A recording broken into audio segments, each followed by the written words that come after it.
Morning. Well, it's day 38. 38 days, my God.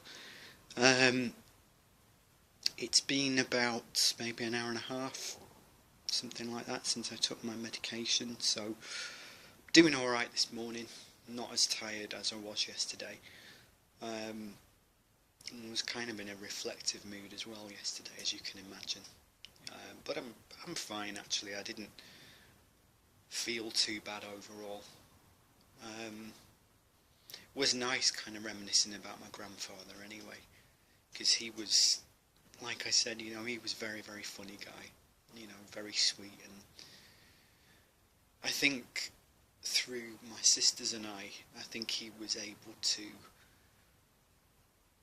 help himself to resolve the issues that he had with his own children, in the end. At least I hope that's what happened. But but as I say, the best memory I think I have of him is from the last time I saw him, which was about a year before he died, and I went to visit him and relatives and friends in Pakistan, and I remember staying at his house for a while, at my grandfather's house that is, and I remember my uncle was telling his kids off, and he was screaming and swearing at them like he always did, you know. And my grandfather just found it really funny, so we decided to wind him up and make him even more angry, and it was just really funny. And then he walked away from him, and me and my grandfather then went into my grandfather's room, and we were just pissing ourselves laughing, you know. And he just kept repeating what my uncle was saying over and over again, and we were just in stitches over it all night. By the end of that night, when I actually walked out of his room and then went to bed, I was crying with laughter. I remember he was so funny. That's the time I like to think of most, you know. I mean, I was 17 then, and just coming up to 18, not far off 18 at the time. And that was the last time I saw him, and it was a beautiful time. It was where I kind of understood him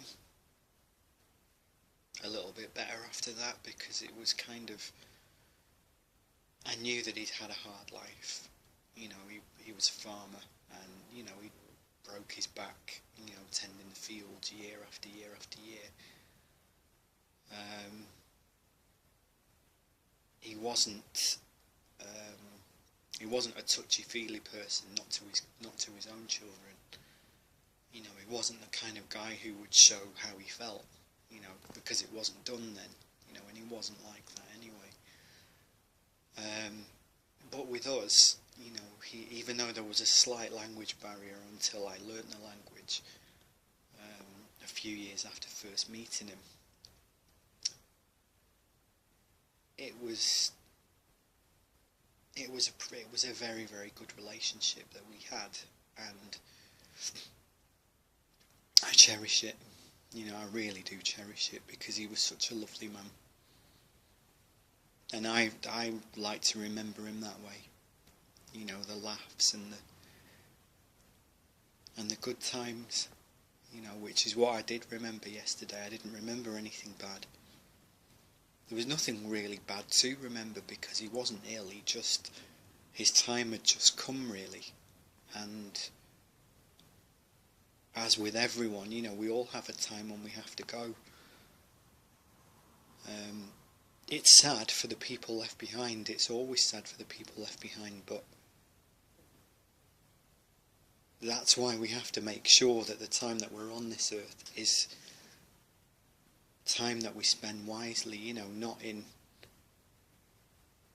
being petty and not in bearing grudges and things like that. I mean, I must admit, I'm not the best when it comes to grudges. I still can be quite stubborn. If somebody hurts me badly, I can bear a grudge against them for a long time, and you know, I find myself in a position where I think it's very difficult to forgive sometimes, but I think now I'm getting to an age where I think I'm able to forgive people more easily and forgive myself more easily as well, because